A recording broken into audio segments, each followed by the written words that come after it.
He needs a pipe. If he's going pipe instead of blink, then, well, how are you getting to Zeus? You're not, so it's kind of stuck between, you know, these two tough choices. Which one does he want to go for? We'll see. If he goes blink, he's super squishy. You blink on that Zeus, your teammates don't have blink. Maybe there's not actual follow-up, you just die. So I don't actually know if the blink is the right approach here as well. Oh, there's an exciting lineup from both teams. I do feel that I'm interested in what Weehar's able to do on the Zeus. It's just not a hero that we see sort of like a go-to mid really anymore. It kind of comes up here and there in this as an answer to heroes like the in these games. He might have a tough lane too. SF, I think, is at least like slightly favored here. At the same time, Zeus is one of those heroes that doesn't lose his lane. He's going to step back, spam his arc lightning. Yeah, it's just going to be sort of a war of regen ferring in the middle lane. Mangoes and sows for SF, or at least until no one feels it's more valuable to just start. You'll get mangoes too. Yeah, he's got double. I think the key thing is to bully Zeus. He bullies you. Did SF have magic stick?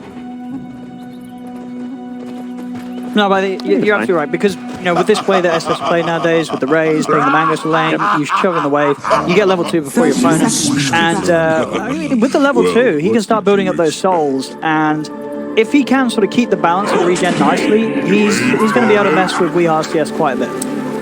Yeah, I think for Weeha, he's forced to buy both HP regen and mana regen, since he's getting constantly raised, whereas SF mostly just needs the mana for raises. He's not going to get harassed quite as much. The arc lightning just doesn't do this comparable damage to raises, so feels like SF has an edge there. SF also has higher potential to fall back and farm jungle with some raises.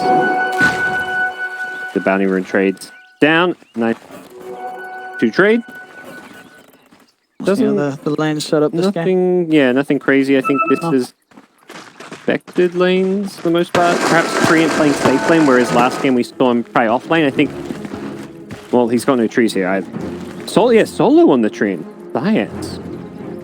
A little interesting to see. I mean, if I get more pressure on Zayats as the 4 to make the aggressive plays as a disruptor, you do want to give the disruptor that priority and farm this match as his Aghanim's timing. Even though they still have ways to, say, bounce people out of the comp, it's still going to cause issues. Of course, you find the snap itself, and it's going to be a very easy kill. And they have great setup, both the Slardar and Tree. With the overgrowth, Slardar being lines with the bashes and stuns, can set up the multi follow-ups from Disruptor. Yeah, Treant's going to struggle. There's no trees to play around with the level 1 axes. Unconventional build from Beastmaster makes total sense for Treant. And the Coddle also there, just constantly nuking and blasting. See how much Miracle can do out this lane. I feel like we've seen a few games now where Void has become that carry that people feel confident playing into a lane that Slardar's involved in. Obviously, the time warp, you're still going to take a beating, but you shouldn't die.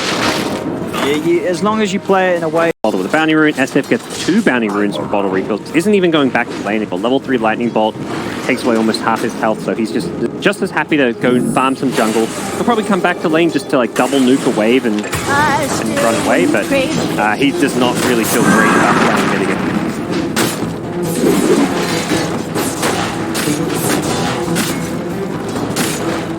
Heroes that just want to sit in their lane and continue to dominate, and they leave their lane much later on. They're looking to play around like their level 6s, like the Shakers and Tinies that just play around pressure mid. So both mid laners happily trading farm. Oh, he's can't get it. 2 spells off though, so kill for Miracle in time. Miracle wins this battle. He's still got a time warp, so he's able to jump away, but you're right, Rezo's going to chase. I think he's got the bash primed. He has. There it is again. Miracle tries. Weeha comes in with the TP back upstairs. Sticks a pop. Can he kill him off the time? Miracle's getting low, but he will live. He survives. Weeha's there. He's got his back. Make sure that Miracle wins the duel there between himself and Rezo. Other side of the map, though, Blue-Man cleans up double. Yeah. Wow. He got the 2nd kill too in base. All right. I guess the tower lost hit or something, and Treant didn't do any damage there. While all that's going on, SF makes the move. He pressures mid lane in and then instantly makes the rotation looking for Weeha. He's got a double raise. I don't think he's going to find a way to get 3 raises though. No kill for no one. And Zayat's been quite close enough to catch him back. Maybe Kuro. Kuro's got the jump, but he knows that as soon as he's out, Zayat's going to bring him straight back. I don't think that's one of those spells you can disjoint. Were a few added recently in some secret. A very common time and place in the game, 8 minutes in, for the carries to kind of swap up and go to the offlane. So PL should have fallen back either to the jungle or done the same move and TP'd bottom. Bit of inexperience there from Kuman. But no one can set up here. He's in for the Impers. Have to help out. There he goes, revving it up. Perfect position, and they were not ready for that one. The Impers rune setting up excellent move for no one to make. Double kill. He cleans up both boards, not just the offlane, but the carry himself. A lot of that Radiant vision is around that top lane, so I guess they just didn't have vision of that top room where Seth gets very high impact room. Blow open this game for himself. He's at 4.3k net worth. Full 1,000 gold ahead for Zeus. Having a great time. And PL, despite the death, is still farming well, is going to catch up, is on track. At this point, if anything, the Void next turn should be looking to kill this SF. He's the hero causing problems. Dire's middle tower is under attack. Top. Setups there. We guys have to get involved over that bot's rush so we can play it as active as he wishes. Yeah. You know, because it's just so important on this hero. When you're playing Zeus, you know that there is eventually going to be magic resistance, whether it's BKBs, hoods, pipes. You've got to make the most of this period of time. It's so strong. Great item to allow you to farm the match. Right? Goes back, but it's needed in the end as VP gets another pick up. I think the other really big thing about the... Back. Well, that royal jelly. Very tasty. Radiant are scanning. Holding faded brush. Very nice. These early game cores that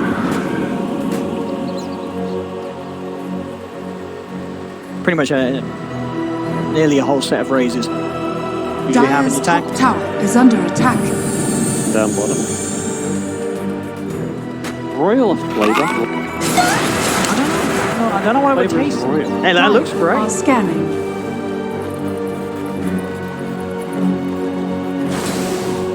Disgusting. That's where your supports wander over and force it down the goal.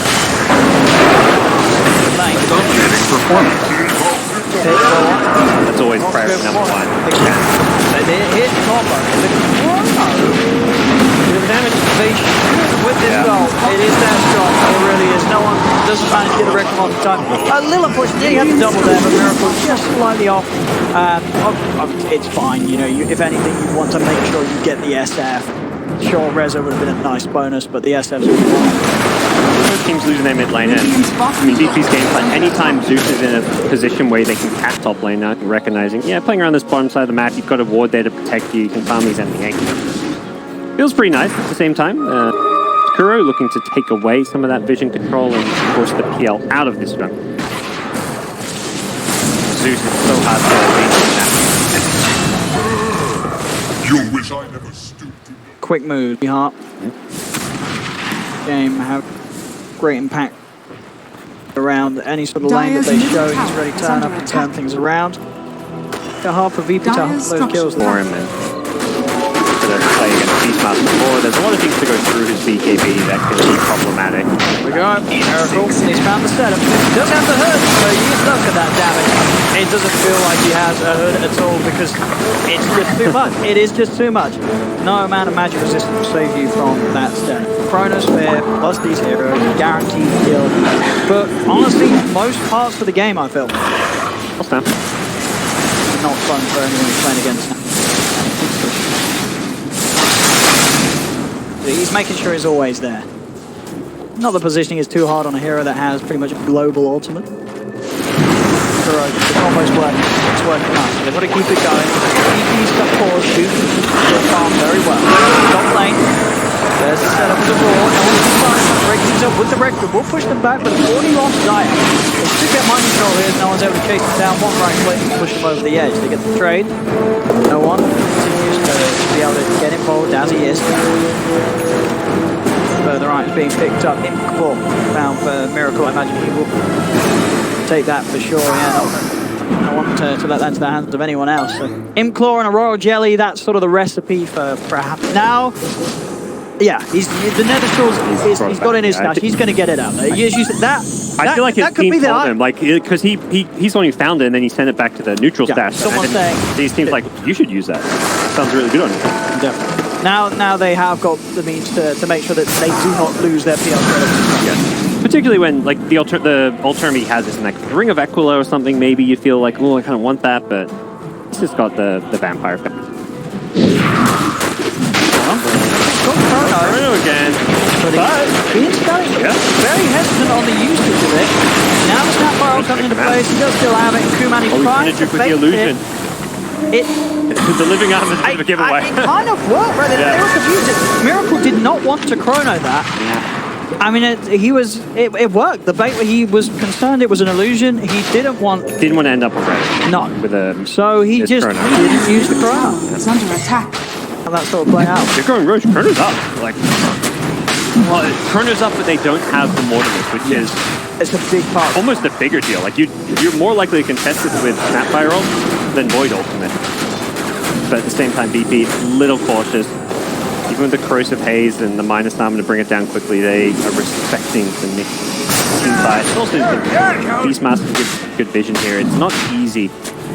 Dire's middle tower is under attack. I want it. As long as they have at least one hero outside, whether it be Disruptor or SF. I mean, it's going online though. Trying to just load him away, but they're going to need to find a kill. Miracle's in. Very nicely placed down by Daya. Kind of wasted his BKB here. Great hiding from Nigma. Maybe they can go back in now. Yeah, the second they pulled that BKB, he didn't Chrono would have been wasted there. Even though you did a quad SF, you have no damage to kill him in Resolution, okay. The vision they've kept with the Corrosive Haze. Miracle's just dragged back. He's not going to be able to get out the time. Yeah, he preemptively Requiem for the glitch. That's the problem. He's got the Battle Fury. It's this expensive item. The BKB is just not there yet. And now you do walk into Roach with the Corrosive Haze. You're taking this pretty... The Snapfire ult's back online. But it's going down way too quick. With the armor reduction from the Slardar, Roshan is gone. Kuman has the Aegis. By burning the mana through his Void and Beastmaster. When they have no mana, they can't team fight, and your SF just... He's able to just walk in, get this vision set up his eyes, go for drag back straight into Kuman, as the Will-O-Wisp will not provide any safety at all. Radiant's middle tower. It's that combo, that vision that Rezo can give. It's going to set up for those pickoffs each and every time. Now with that, he's got the... Finding these pickoffs, so... Tough game for Nigma, who are kind of just going to be forced to play on the back foot. They can maybe get aggressive when the BKB is up on board. So he's running it down, running straight to high ground. See what's the there is behind Weehar. Weehar will be forced back. He's able to break away from the attempt now. And now Kuro turns. Snapfire cooking creep. Stands up solo. There's the setup for Quiet. One shot to get him slowed down. Cut him out with the axe. Get the kill, Nigma. Can they go for more? Though? It doesn't look like they can. Kuman. He's on the back line. Looking for Kuro. Pushback with a Requiem. It's brilliant because it makes their whole chronosphere redundant. They can search for more. They're looking for that vision. He's on the high ground. They will turn and go for mind control instead. Drag him back out before he's able to get up to the base. Rezo does miss the clean rush. So we see the try and chase it though. Weehar is so vulnerable when caught out of position. Rezo's just able to run him down, turn his attention towards mind control. And that is the thing that's so good about VP's lineup compared to Nigma. VP with his PL, Corrosive Haze, they can go whenever they want. Nigma, they've got to take this more carefully calculated fights, and they just haven't been able to get away with them. We're starting to see, you know, when they do miss these combos, they don't get a chrono that guarantees like these core kills. That's sort of all that Nigma have to work with. When these ults aren't available, their lineup is just nowhere near comparable to the threat that VP's heroes bring. Yeah, they just get around. And that's the beauty of this PL Hood Nether Soul build. They're not afraid of that. Straight back in. VP, they're so strong. They know there's no chrono. It's designed to really make it hard for Nigma. In they go, jump forward onto Miracle. And now they'll just push up the high ground. They're building the tier 3s here in game 3 at 24 minutes. Giving sort of Nigma a bit of a taste of their own medicine in game 2, where Nigma were able to advance the high ground as early as they did. Rezo's taking the time to base here. He knows that we are he's on top of him. There's no help, no safety that can be provided for this poor old dude. GH tries to keep it out. The Euro Campbell is there. It's a double kill for Kuman. VP are not going anywhere. They'll stay inside the base of Nigma and push on to the bottom round. That fire all down. They'll turn towards the 8. Kuro's running down, but they get on top of him. Kuro's going to die. Rezo's able to just walk up to him, get on top of the Snapfire. The combos from falling apart, not coming together. Off the kill for Kuman. This is the risk when you run those high cooldown drafts. You mess up 1 or 2 times and the game becomes incredibly easy for opponents that drafted in a way that just, as I say, they're ready to go at any moment of the game right now, VP, and especially now that they're at a 50k gold lead. They could void out that. And you just instantly gets to get by it. Yeah, deservedly. Quadruple hit. I think he did the same to the Cuddle too when Cuddle respawned. Just I was the past my Zayas playing. Yeah, well, game 2 obviously was whatever. But game 1 and game 3, Zayas on escaping in game 1, Disruptor this game 3, and he he's just sort of that player that sort of thinks that extra more, that makes opportunities happen where other players don't see. There was a dieback on the Cuddle that he caused, and then what happened? VP just either take Roshan or just direct. It's just rough because you're literally just a Chrono Sphere machine right now. Yeah. You have no impact outside of that, and you're playing around a bell that has like a ridiculously long 160 seconds. It feels like if you use it, you might just lose the game right after. Yeah. But if you obviously if you're not using Chrono, very tough position. I feel like that's for he didn't have a bad start, great pulse timing, moving around, but one of the reasons why Zeus is just it's a rough hero to play. When you start falling behind, when these items, because they're easily countered by items, maybe with the addition to jungle as well, and the fact that an Nether Drill might crop up, you counter even more.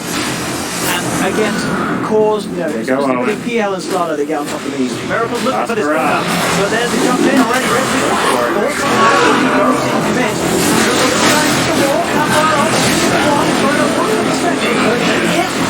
But it doesn't get the goal, so now Doto still have. They can clarify, finally they'll kill Constructor. But now what else have Nigma got left in attack? They've used their ultimate, 5 guys are coming out, VP know that they just have to turn and force this back into the faces of Nigma, as there's nothing else for Nigma to play with. Yep, the second Chrono's down, they can just win the game, that's what I'm saying there. Feels like if you use Chrono, you lose the game. Doesn't matter, they can just kill the SF, kill the board there. Whoever dies, just buy back and go for victory. Buyback, but that's Taurus. They just die. He did very well. Doesn't manage to not walk out. It's a triple buyback. It's a bit right now. Two-man just staying on top of the buybacks are happening. This game is done and done. This series is over. There's football. A double ult. That's nice. There's a little bit of balance there for both of the cores. No one two-man cleaning up. But this game's been done and dusted. That's VP taking the series 2-1. Both their victories, game 1 and game 3, very impressive. And both those victories as well, I felt like Nigma